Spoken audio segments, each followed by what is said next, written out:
Welcome back to my channel. Today we are going to be going over the Knitting for Olive book. I'm going to be giving you my honest opinion, diving deep into some of these patterns, and my overall should you buy this pattern book or not. So stay tuned for that.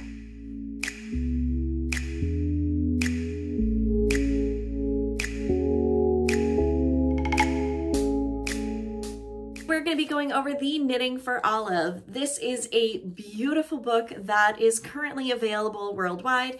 Recently, it got published in English language, and I purchased this copy on my own. It's not sponsored or anything, and I've been wanting to do more fun things with knitting, yarn related on the channel. So today it is going to be a book review of the Knitting for Olive. Now this one does retail for quite a bit higher than other knitting books. This one is $32 US or $42 Canadian. It does include 20 modern knitting patterns from the iconic Danish brand. I do know that some of these are now available on Ravelry, but you definitely got more bang for your buck always purchasing a pattern book versus every single pattern individually. I have been wanting to purchase this book since seeing it. I love the timeless classic pullovers, and definitely I feel like this one could be a winner. My first opinion of this book is that I do love that it's not a hardcover. I love having a little bit of a softer cover. I do feel like it's more comfortable to work with. But the other thing is that it's so big and hefty that it's definitely not something I can carry around. I feel if I'm going knitting somewhere, putting in my project bag, it's definitely one of those coffee table books where you do not want to harm. You don't want any harm to come to the book. So it's definitely not a travel friendly because of the thickness of this book. The photography in the book, I took a while to go through it, is absolutely incredible. They really took their time. I mean, come on, look at these sheets. The photography in this book is absolutely wonderful and incredible. The first few pages is really an introduction to the brand as well as their yarns, who they are, and just some overall photos. I do find that I do like that it goes right into the knitting right after. So let's see how many pages. They're, like I said, the photos are just stunning. Of course, they're going to only use the Knitting for Olive yarns because it is their brand. That I do like that. So we've passed about this much of the book and we are now on to the patterns. So this first section is really only about the company, the yarns, the sheep, everything about them, the animals, and now we're getting into the knitting patterns. I do like that this book is mainly focused on patterns and really more for the knitters who want this book as a pattern book and not a how-to knitting book. I do find sometimes there are some books that, depending on the complexity of the knits, they are more geared towards beginners, where I do feel that this one really is for more that intermediate knitter or very advanced beginner. We already know how to knit. We just want to be able to dive into some of these patterns. All right, without further ado, let's go through the 20 patterns.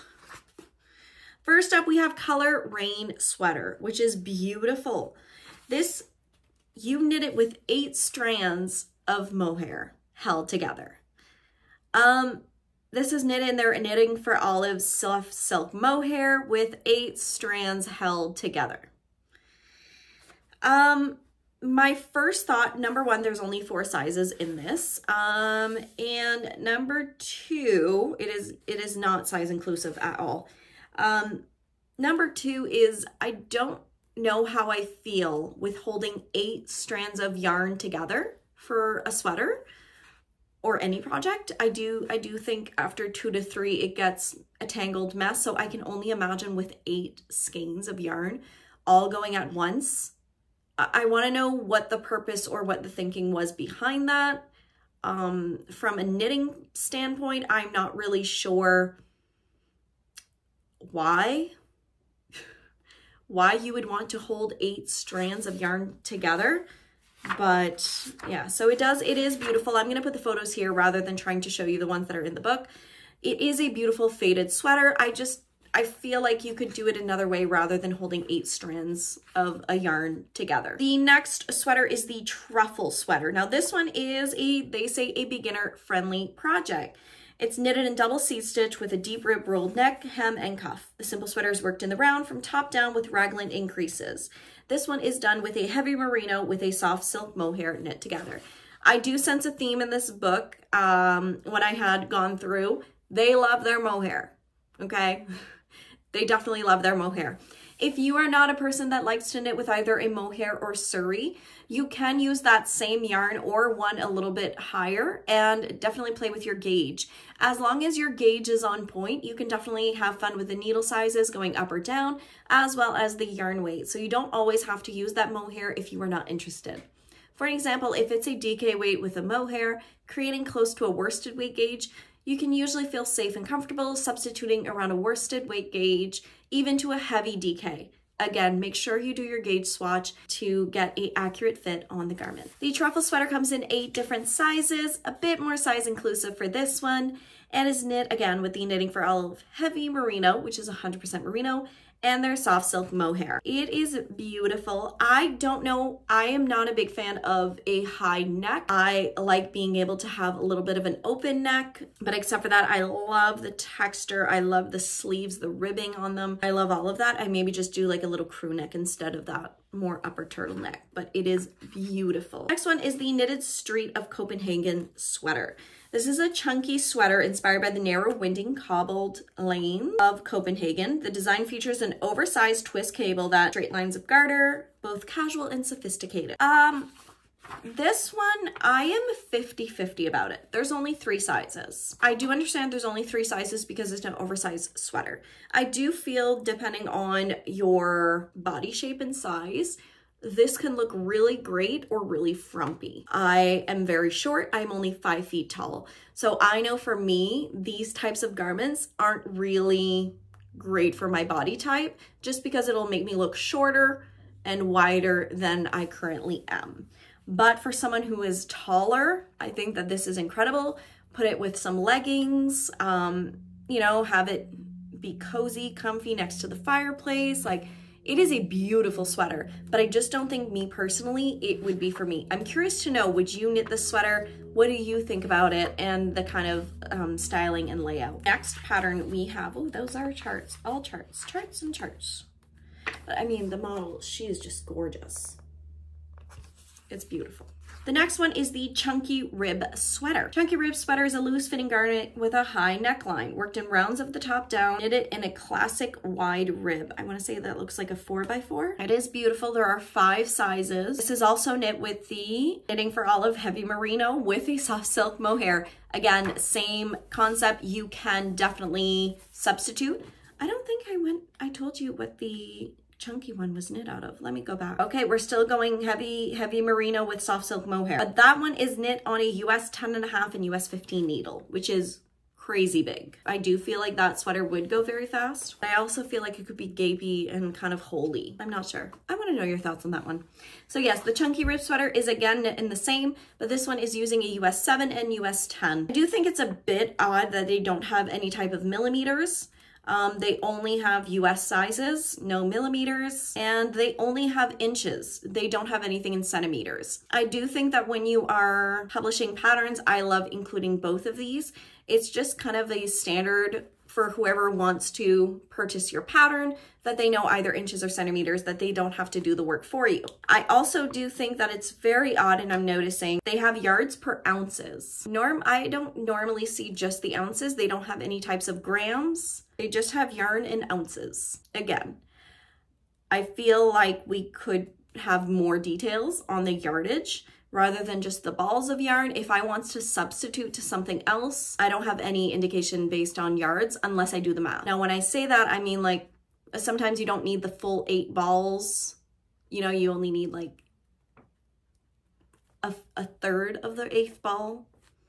I'm not making any sense. Yeah, so that's the chunky sweater. A December hat and olive scarf. The December hat is a classic woolen, simple, knitted with or without a wide brim for turning it back. 2 strands of silk mohair held together with 1 strand of merino.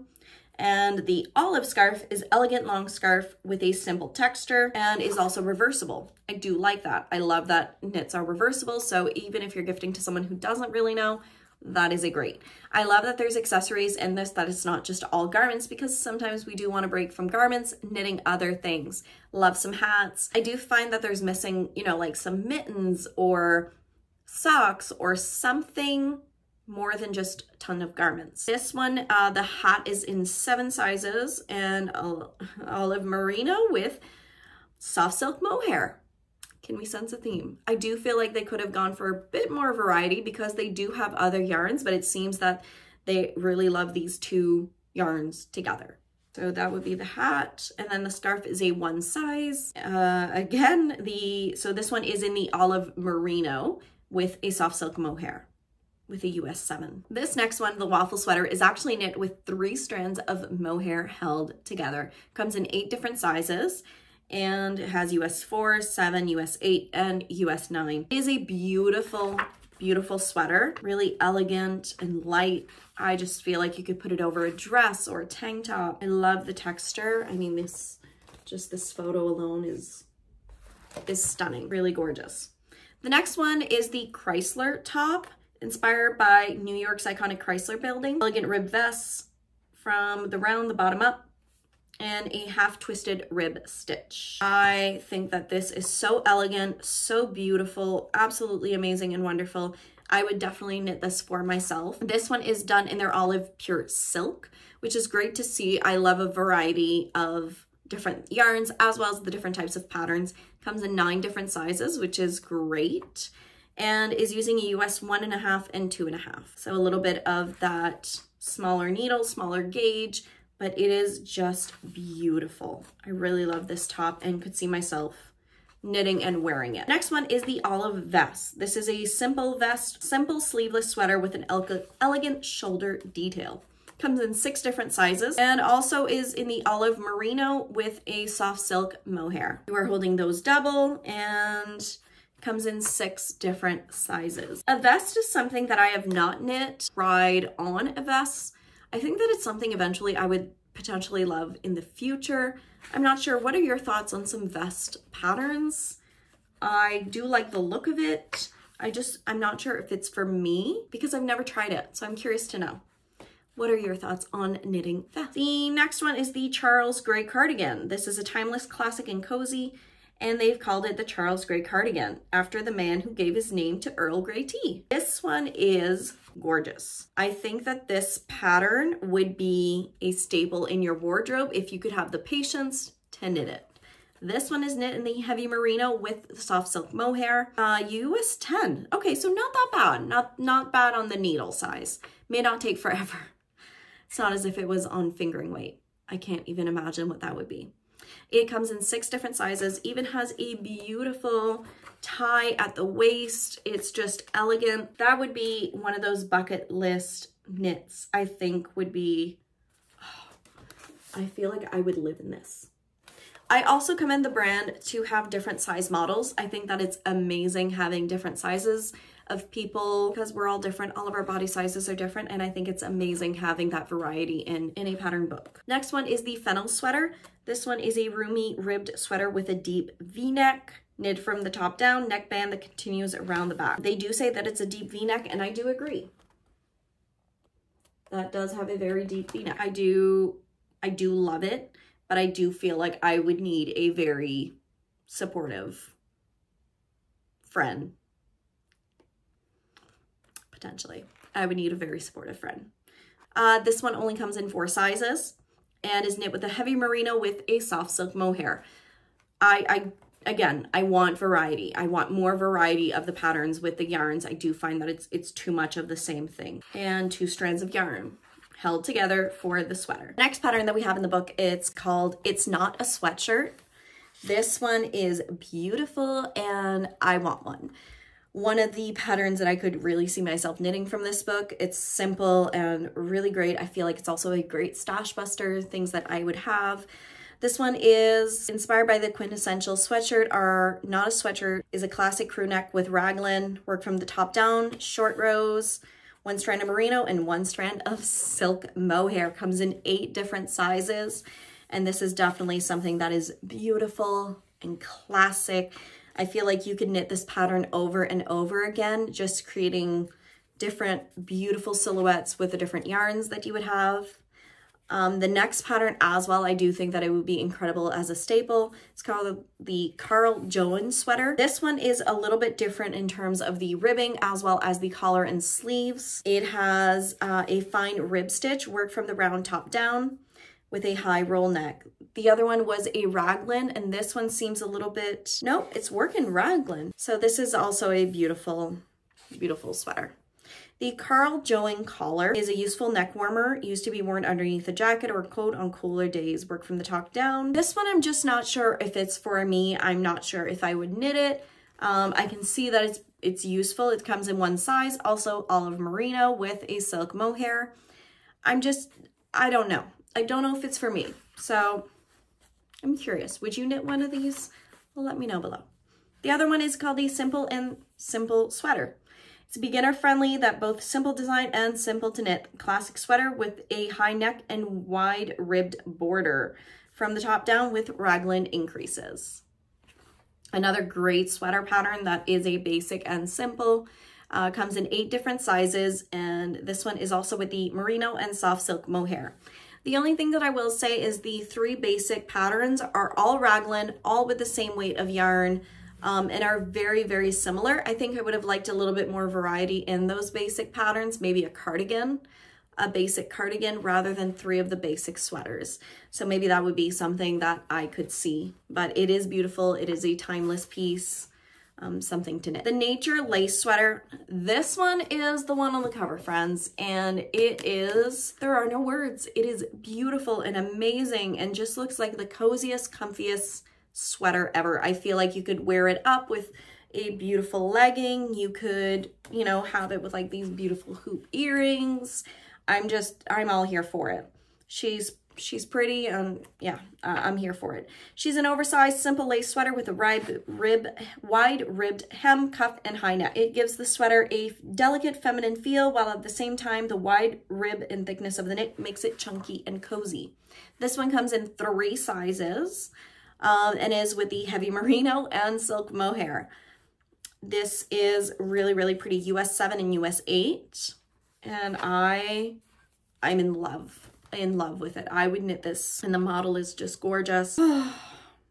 Yeah, that's one that I would love to knit. Frederiksberg Beanie. This one is really fun. It looks like a super simple beanie. It is with the olive merino and soft silk mohair. Comes in 7 different sizes, US 8, and is also reversible, which is really great.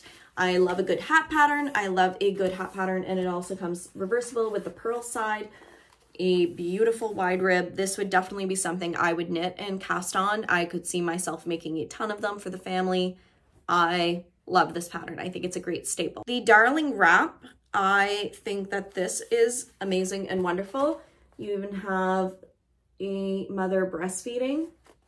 I think that that would have been incredible. While I had my twins and I was breastfeeding, that would have been something that I think I would have worn a lot, because it's easy. It is elegant knit based on the classic ballet wrap, which fits perfectly into every wardrobe. The close-fitting cardigan is worked in the wide rib, 2 front panels, and are secured by long ties. It is just really fun, really pretty. So this is what it looks like just on you. I think that it's absolutely adorable and fun and a cute knit. Would have definitely been something I would have worn, especially when I had the girls. The next one is the Aviaya Sweater. It's a contemporary classic. Its simple boxy shape and clean straight lines in half fisherman's rib offer a modern take on the fisherman's sweater. Shoulder panels are worked first, and the rows center back to the shoulders. Now this one has a really fun detail in the back. I haven't seen that really before. it is beautiful. Really, I mean, in a white. I ain't gonna knit it in a white. I have trouble keeping things the minute I put something on. Just, you know, things happen. It gets dirty. So I will definitely not be knitting it in a white, but I think that another beautiful color would be amazing. And especially if you have kids. If you have kids, you don't wear white. Like, it's just, You just don't. The puff tee, this one is a pretty tee in the model. I mean, she's just gorgeous. Again, I love that they have different sizes, different people. It's not the same person, and I adore that. You can really see yourself in the knitting patterns. The puff tee is a lightweight top with a balloon sleeve, gathered with a wide band of rib just above the elbow. It's worked from the top down with increases in shoulders. This is also knit, this is knit with the silk mohair, and you hold 2 strands of the silk mohair to create this tee.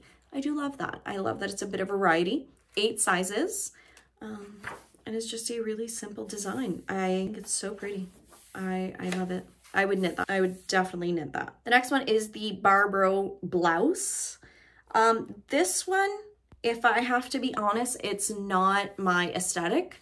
I think it's beautiful. I can admire the knit, but I can safely say that I don't see myself knitting this. I don't see that my body shape. I like looser fitting things, and this one is just a very figure hugging garment with an all over scallop lace pattern, tight fitted long sleeves. I think it's stunning, but I don't think it would be a knit that I would personally knit.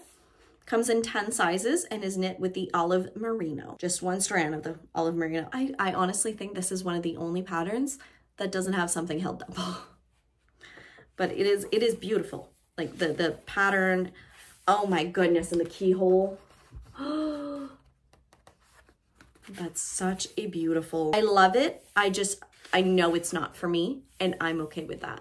I think that as I become more aware of my knitting style as well as my style altogether, there are things that I can admire, but I know that I wouldn't wear. So I'm learning myself as a knitter more and more, the things that I want to knit and I want to wear. And I think that's one of the things that it's so difficult when you're starting out knitting on deciding, you know, is it actually something I will wear versus something that I just want to knit. And I think, if I'm not mistaken, that was the last pattern in the book. So they have 2 pages on just the techniques, kind of going over what they are. I give this book a 3 out of 5. I do love the value that you get out of this book. You get 20 patterns for the $42.99 or $42 Canadian. But my cons do have to be that I find that there's not enough variety in this book. 3 of the pullovers are all knit with the exact same yarn, the exact same way, raglan with the mohair and the merino. I would have liked a little bit more variety, maybe some mittens or more cardigans. I do find that they don't have enough. Also, I'm not a big fan of a pattern holding 8 strands of a yarn together. I do find that it's not really practical for a knitter, and I just can't see myself knitting something like that. Overall, I do think that it's a great bang for your buck. If you are wanting more than 2 to 3 for these patterns, definitely you can get one. But if you're just wanting 1 or 2 of these patterns, I would definitely go on Ravelry and snag it, or on the Knitting for Olive website. Overall, I do think that it's a great coffee table book, but in terms of all of the patterns, would I sit and knit every single pattern? That answer would be a no. I'm curious to know from you, what do you think about this book? Have you grabbed it, and have you knit any of the patterns? I'm curious to know your thoughts down below this video. If there's any other fun knitting books or things that you would like for me to review, please put them down below, and you never know what's gonna happen. Make sure you hit that like and subscribe button, because we upload a brand new video every single Thursday and on Saturdays. Until next time, friends, happy knitting. Bye.